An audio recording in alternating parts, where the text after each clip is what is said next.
Hey YouTube, this is Eddie's Tech Talk with coverage from the auto show here, and a car that we're going to feature really quick is the Chrysler Pacifica Hybrid. This is the hybrid model. You can also get it as a gas model, but this is the hybrid specifically, so we can highlight some of the features as highlighted by this sign. So 82 mpge, I guess that's a really big feature, especially for a minivan. You'll see the space that it has once we get in. So for a car this large to get that fuel economy, pretty good in class. 32 miles without any gas, if that's what you want to do. You can kind of read for yourself a lot of the features here. But we can go first around the front of the car, so we can see in the last kind of the dying brand that minivans are, the Pacifica is still kind of staying strong, staying supposedly best in class, Chrysler claims. And so we can see on this blue paint job here, we got a grille. I mean, I think it's fairly minivan looking. I don't think there's anything exceptional to the styling. We do have the nice bumper around the bottom. This model has fog lamps, it looks like, as well. And this particular model is spec'd at around $40,000. So as we go through the vehicle, just keep in mind that this is about a $40,000 vehicle as spec'd here. For all the full pricing, you can obviously visit the Chrysler website. So let's get around. We'll look at the exterior of the vehicle first, so we can see the side profile of the vehicle. The doors here is a typical minivan. It's going to slide out just like any other minivan you're used to. Not a whole lot of design, I suppose, innovation or changes from what makes a usual minivan pretty good. We can head around to the back here and take a look at the rear cargo space, which is obviously very important in a minivan. So as we get in here, we can see it's actually a lot deeper than I would have expected. So we can there's actually a good amount of ways you can sort of stack. And then also, of course, the third row of seats folds down, which we'll see if I can do that here. So that pulled that down. Let's see if we can, 1, 2, oh, so it'll go, looks like, there we go. So it folds flat. I figured it out first try, so not too bad. So we can take a look there at the extra cargo space if you have the seats folded down.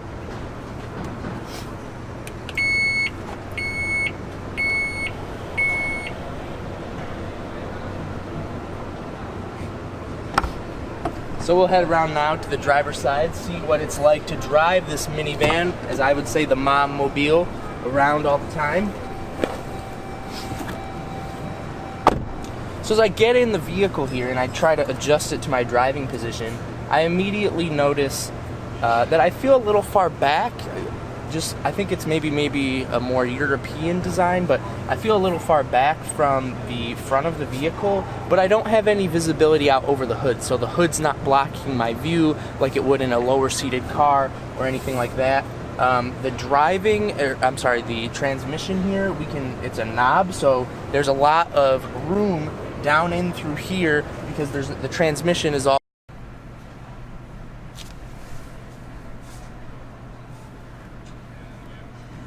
like there is a USB and a cigarette lighter, so you can put a lot of things down there for charging. It has Chrysler's infotainment system here, which is pretty accessible. It has a real subtle angle towards the driver, so the driver can access these knobs, access the screen pretty easily. And I also see that there's some redundant controls within this vehicle, so we can hit the climate and adjust the climate from the screen, but for those that prefer physical knobs so you can keep your eyes on the road, there is climate control via buttons and knobs like you're traditionally used to. So with a hybrid, we're going to get more electric features, a little more electric styling, and that's very apparent up here within the instrument, the cluster, the dashboard here. We have very bright lights, we have a analog fuel gauge, and also the charging and gas, I suppose, side, so that those are analog, whereas in the middle is a big screen to show you how fast you're going and stuff like that. So that's a really interesting configuration. If you watch more of our auto show coverage, you'll see that a lot of manufacturers have taken very different approaches to how to do dashboards these days. So we can see here we've got, again, 2 analog gauges on the side, and then that screen in the middle to show a lot of information about your trip, your odometer, just typical things, but a lot of it's now within the screen as opposed to old style traditional gauges. So as I'm sitting here in the vehicle, it's really nice. You have 10 and 2 grips, also 9 and 3 grips. This is obviously a higher trim version, and it does have 2 cup holders in the front and a center center console for storing chargers and those kinds of things. But it looks pretty nice. It feels pretty nice. Again, I do feel a little far back from the front of the car, but I think that it would provide a pretty decent driving experience. So let's see what the legroom's like in the back. So any passengers you have, kids, what have you, let's see what they're dealing with.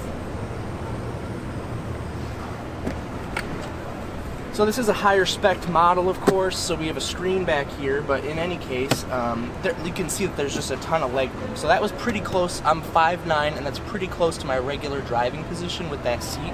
And there's a ton of legroom back here. You know, you can lounge rather easily, and there's really no problem. I feel very comfortable sitting in the back of this vehicle, not cramped. I mean, you could put a much taller, larger person back here, or right, the kids, anything like that. It's just really a really nice experience sitting in the back, as you would hope a minivan would be. But the real test of this vehicle is going to be the third row seating. So come on, get over here, cameraman. Let's use my athletic skills and climb in the back of this vehicle. So now I'm in the third row seating, and I actually come from a Ford Flex, so not quite as large as this car, but that one has third row seating that's pretty cramped. And this one has third row seating. I'll put the seatbelt on just so I can be seated.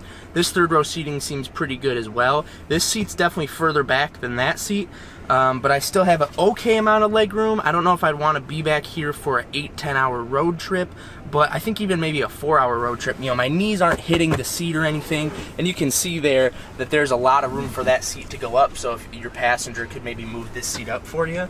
But really, this is a pretty comfortable positioning back here as well, and I don't feel like the roof is sloping down or anything. I have a lot of good headroom here, and it's just really, again, a pretty enjoyable experience in the third row. Definitely try and still get those second row seats, but the third row is definitely serviceable.